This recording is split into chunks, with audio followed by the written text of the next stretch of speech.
Hello viewers, আসসালামু আলাইকুম। আশা করি আপনারা সকলেই ভালো আছেন। আজকের ভিডিওতে আমি আপনাদের দেখাবো কিভাবে আপনারা গুগল অ্যাডসেন্সে আপনাদের ব্যাংক অ্যাকাউন্ট যোগ করবেন। আপনার অ্যাডসেন্স থেকে টাকা তুলতে হলে অবশ্যই একটি ব্যাংক অ্যাকাউন্ট অ্যাড করতে হবে, কিন্তু 2025 সালের নতুন ইন্টারফেসে সেটা করবেন কিভাবে। এই ভিডিওতে আমি ধাপে ধাপে দেখাবো কিভাবে গুগল অ্যাডসেন্সে আপনার ব্যাংক অ্যাকাউন্ট অ্যাড করবেন একদম সহজভাবে। চলুন ভিডিওটা শুরু করা যাক। ভিডিও শুরু করার আগে একটি কথা বলে নিই, সেটা হচ্ছে আপনারা অনেকেই জানেন না যে আপনারা কোন ব্যাংকে অ্যাকাউন্ট করবেন, কোন ব্যাংকে অ্যাকাউন্ট করলে ভালো হবে এবং কোন ব্যাংক কত টাকা করে আপনাকে দিবে। তো আমি আজকে ডাচ বাংলা ব্যাংকের অ্যাকাউন্ট গুগল অ্যাডসেন্সে সেট করা দেখাবো। সবথেকে ভালো হচ্ছে ইসলামী ব্যাংক হবে। আমি ডাচ বাংলায় করেছি, তারপরেও কিন্তু আপনাদের বলতেছি।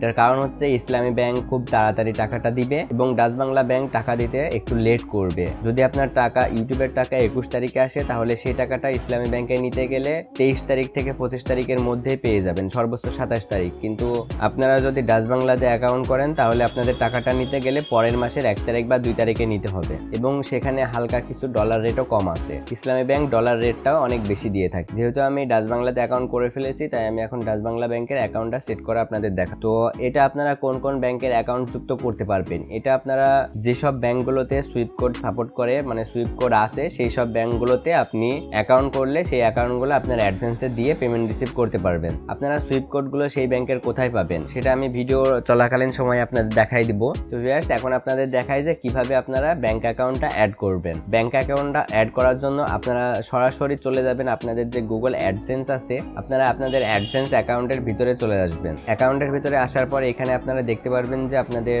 ইউটিউব থেকে কত টাকা ইনকাম হয়েছে। আমার কিন্তু ইউটিউব স্টুডিওতে আরো বেশি টাকা আছে, এই মাসের পেমেন্টটা এখানে আসে নাই, সেজন্য আর কি $83 দেখাচ্ছে। এই মাসের পেমেন্টটা আসলে $100 পার হয়ে যাবে। তাই আমি এখানে আমার ব্যাংক অ্যাকাউন্টটা যুক্ত করে দিচ্ছি, যাতে আমার টাকাটা আমি ব্যাংকে পেয়ে যাই। তো যুক্ত করার জন্য আমরা অ্যাডসেন্সে চলে আসলাম। অ্যাডসেন্সে আসার পর এখানে 3 নম্বরে আপনারা দেখতে পারবেন পেমেন্ট নামের একটি অপশন। এই পেমেন্টে ক্লিক করে দিবেন। পেমেন্টে ক্লিক করার পর আরো দুইটা অপশন আপনাদের এখানে চলে আসবে, পেমেন্ট ইনফো এবং ভেরিফিকেশন চেক। এখান থেকে আপনারা কি করবেন, পেমেন্ট ইনফোতে ক্লিক করে দিবেন। পেমেন্ট ইনফোতে ক্লিক করার পর এখানে হালকা কিছুক্ষণ লোড নিবে। লোড নেওয়ার পরে আপনাদের সামনে ঠিক এরকমই একটা ইন্টারফেস চলে আসবে। আপনারা যদি এখানে ভেরিফিকেশন চেক যে অপশনটা আছে এটা কমপ্লিট করে থাকেন, তাহলে কিন্তু আপনাদের অ্যাড পেমেন্ট মেথড যে অপশনটা আছে এই অপশনটা ইনেবল হবে। তাছাড়া কিন্তু আপনাদের এই অপশনটা ইনেবল হবে না এবং ইউটিউবের পেমেন্ট রিসিভ করার জন্য আপনাদের কিন্তু $100 পূরণ হওয়া লাগবে। এরপরে আপনার ব্যাংক অ্যাকাউন্টে সেই টাকাগুলো চলে আসবে। এখন আপনারা কি করবেন, ব্যাংক অ্যাকাউন্ট অ্যাড করার জন্য অ্যাড পেমেন্ট মেথড যে লেখা আছে এই লেখার উপরে চাপ দিয়ে দিবেন। তো এটার পরে চাপ দেওয়ার পর আপনাদের সামনে আরো দুইটা অপশন চলে আসবে। প্রথমটা হচ্ছে add new wire transfer detail এবং পরেরটা হচ্ছে অ্যাড নিউ চেক ডিটেল। এখান থেকে আপনারা কি করবেন, প্রথমটা সিলেক্ট করে দিবেন। প্রথমটা সিলেক্ট করবেন এই কারণে যে আপনারা যদি ওয়্যার ট্রান্সফার নেন, তাহলে আপনারা ব্যাংকের মাধ্যমে টাকাটা নিতে পারবেন। আর যদি আপনারা চেকের মাধ্যমে নেন, তাহলে কিন্তু এটা আপনাদের পোস্ট অফিসে আসবে চেকের মাধ্যমে, তারপর চেকটা ভাঙানো অনেক বেশি একটা ঝামেলা। আপনারা চেকটা হাতে পাবেন কিনা সেটারও দুর্ভরসা আছে, কারণ যখন আমি আমার ভেরিফিকেশনের জন্য আমেরিকায় থেকে যে সিটিটা এসেছিল পিন ভেরিফিকেশনের জন্য, সেইটা পেতেই কিন্তু আমার অনেক বেশি টাইম লেগে গেছিল। তো এখান থেকে add new wire transfer detail যেটা আছে এটা আর কি বেশি ভালো হবে আপনাদের এবং আমার জন্য, কারণ এটা আপনারা কার্ডের মাধ্যমে ব্যাংকের মাধ্যমে যে কোনো টাইম যে কোনো সময় টাকাটা উইথড্র করতে পারবেন। যেহেতু এই অপশনটা বেটার হবে, তাই এই অপশনটা সিলেক্ট করে আমি নেক্সট ক্লিক করছি। এখানে আপনাদের প্রথমে একটি অপশন আপনারা দেখতে পাচ্ছেন বেনিফিশিয়ারি আইডি, এবং সেটার পাশে কিন্তু আপনাদের লেখা আছে অপটিশনাল বলতে এই অপশনটা আপনাদের বেশি গুরুত্বপূর্ণ নয়, এজন্য অপটিশনাল দিয়ে রাখছে, মানে আপনাদের ইচ্ছার উপরে, এবং আপনার যদি থাকে তাহলে দিবেন। যেহেতু আমার হচ্ছে বেনিফিশিয়ারি আইডি নাই, তাই আমি এখান থেকে দিব না, বা এটা আমাদের প্রয়োজন নেই, আমরা এটা স্কিপ করে যাব। পরে আপনাদের এখানে যে অপশনটা আছে নেম অন ব্যাংক অ্যাকাউন্ট, এই অপশনটা হচ্ছে আপনাদের যেই নামে ব্যাংক অ্যাকাউন্ট আছে সেই নামটা এখানে দিবেন। আপনারা একদম হুবহু ব্যাংক অ্যাকাউন্ট যেই নামে আছে, ব্যাংকে যে খোঁজ নিয়ে দরকার হয় দেখবেন যে আপনার ব্যাংক অ্যাকাউন্ট কি নামে আছে, সেই নামটা এখানে আপনারা বসাই দিবেন। আমার এখানে যেই নামের ব্যাংক অ্যাকাউন্ট আছে সেই নামটা আমি এখান থেকে বসাই দিচ্ছি।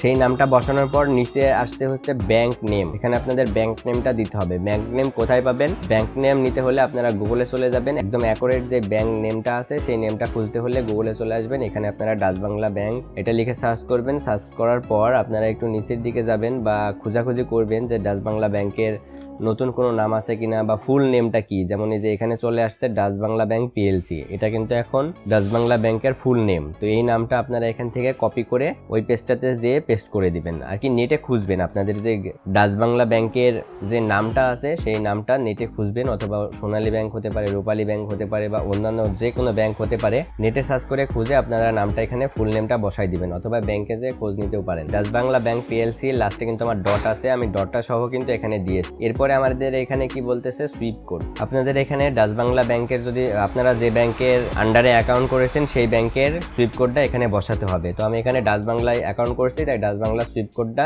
আগে থেকে আমি লিখে রাখছিলাম, আপনারা ব্যাংকে যেয়ে খোঁজ করে নিবেন, নিয়ে সেটা বসাবেন। তো আমি এখান থেকে ডাচ বাংলা ব্যাংকের সুইপ কোডটা কপি করে জাস্ট এখানে পেস্ট করে দিলাম।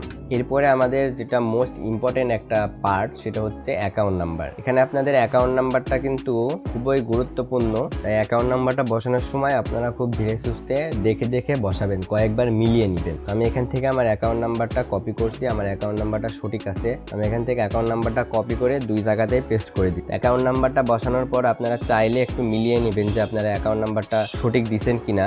আপনারা চেষ্টা করবেন নিচেরটাই রিটাইপ করতে, মানে আপনি নিজে টাইপ করে অ্যাকাউন্ট নাম্বারটা বসাতে। কপি পেস্ট করে বসালে অনেক সময় ভুল হতে পারে। তো আমি আমার অ্যাকাউন্ট নাম্বারটা একটু মিলিয়ে নিচ্ছি, হলো এখানে 05। তো আমার অ্যাকাউন্ট নাম্বারটা এখানে সঠিক আছে।